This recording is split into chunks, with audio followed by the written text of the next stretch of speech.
Hello, welcome to Distilled, Brewed, and Reviewed. My name is John, and you are in the world famous Sipping Den with me today. On this channel, I do everything that has anything to do with alcohol, and I do a famous Sunday morning coffee review. All I ask is that you go to that playlist, check it out, because I've mastered it. I've cracked the code, and once you do that, you're going to sub, and you're not going to be able to sub fast enough.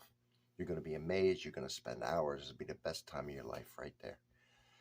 So, interesting topic today. I did a short on my former employer, Angel's Envy, asking me to resign over my YouTube channel or take it down.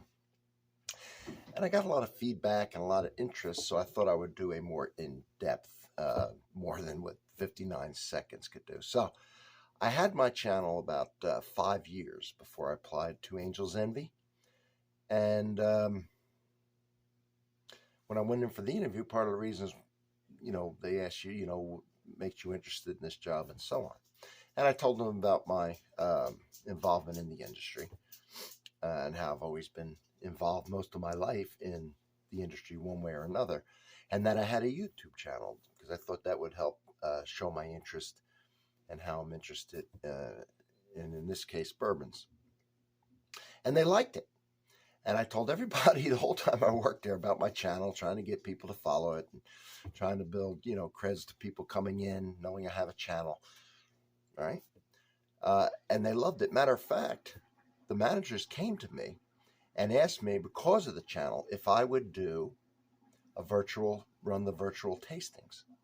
Not run it, but be a part of it. So I was actually training for that, which is basically what I'm doing here. You just do it for a live audience, basically, that ordered some of their whiskeys.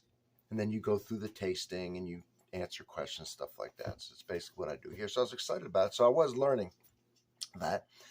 And like I said, everybody knew about the channel. I parked in conspicuous spots because I have a little sign on the back of my vehicle and so on and so forth. Then one day, actually, the HR person, his wife had a baby and he left on leave, and they hired a replacement, a temporary replacement. Not even sure if she's temporary. Anyway, someone to take his place while he was on leave. And she calls me in one day and says, "Hey, about your channel. I see you have a channel. You've had the channel for 5 years. And there's one of the supervisors in there who actually hired me, who I explained that I had the channel, who said the channel would be a good thing, and why don't you do the virtual tasting?" She's sitting in there. And I said, "Yeah, I do." And she said, "Well, we feel that's a conflict of interest, and you're going to either have to take it down or we're going to ask you to resign, or we're going to fire you." So I immediately said, and the other lady's not saying a thing. So immediately I'm like, "Well, I'll resign. I mean, I'm not taking the channel down."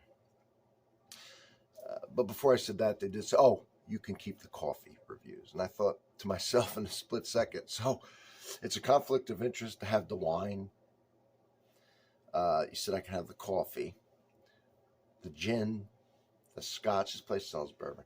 All the things I review, the candies, my personal life videos, all the stuff that I put on here. But I could keep the coffee. So I'm like, come on. Now, let me say this, because I'm going to react to this different than you may be able to. Okay, I am retired. So I did not need that job. And I immediately was offered another job. Okay, and I'm constantly offered jobs because they can't get anybody to work. And some of the skills I have, frankly, I'm in demand. So yes, it was easy to say.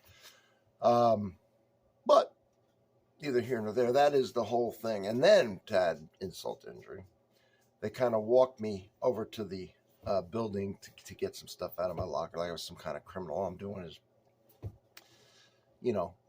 resigning because I'm not taking my YouTube channel down, because it was more important to me than a job would ever be, or any job. This is my hobby.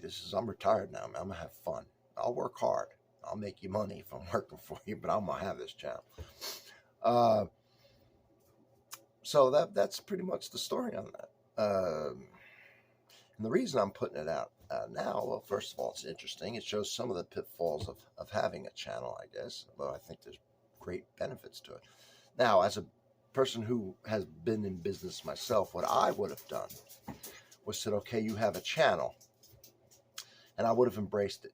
And I would have gave a lot of samples. If it was you, for example, I would have gave you a lot of our samples of all our cast strengths and our seller series to flood your channel with our stuff, right? Join the channel. I would have used you like they were using me to do what I was doing and to do the virtual tastings. And I would even had a sit down and said, hey, do you want to sit down with our master distiller, some people who work here? Let's saturate your channel. Let's get some good publicity out of this. Let's get some nice videos.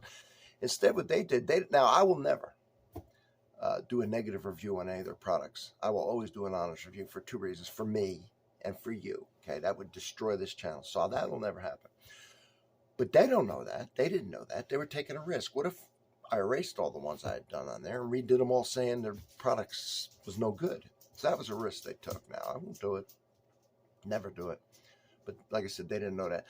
This channel didn't go anywhere when they asked me to resign. It's still here. I mean, it's not like they got rid of it. So that competition, that conflict of, well, not a conflict, but it's still here. I'm still reviewing other whiskeys. They didn't accomplish much. So that's just the way I would have handled it. Now, I don't own the place. I'm not high in management there, so they can do what they want. And I have no qualms with their decision. That's their decision, okay? It didn't really affect me that in any negative way. And when she was walking me across the street, she said, I didn't think you'd take it down. You know, I looked at your channel. I saw you had a lot of views, and you've been doing it for a while. I figured you'd say no. Anyway, so I'm putting it out to turn that negative, because it's still negative, maybe into positive. How? If I get views, I ask you to help me sub to make the channel that they hated so much better. That's what I'm going to ask for today, okay? And to let you know about them. I mean, however you feel about that. You're talking about a place, too, that has had 2 lawsuits. One of the co-founders,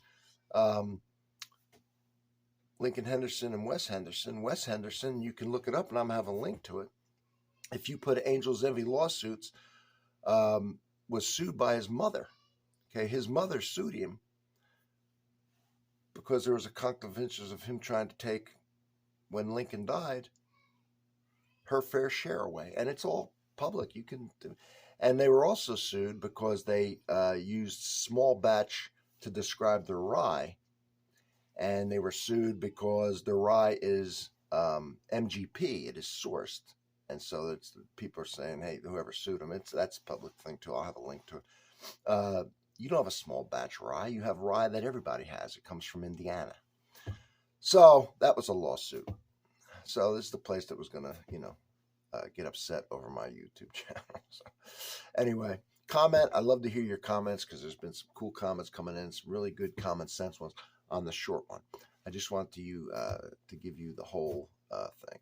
I guess it's not the biggest deal in the world, but that's what went down there. So from distilled, brewed, and reviewed, everybody, I'm going to keep at it, man. I'm going to keep at it because I love it. And I love doing this. And I'll see you all on the next one.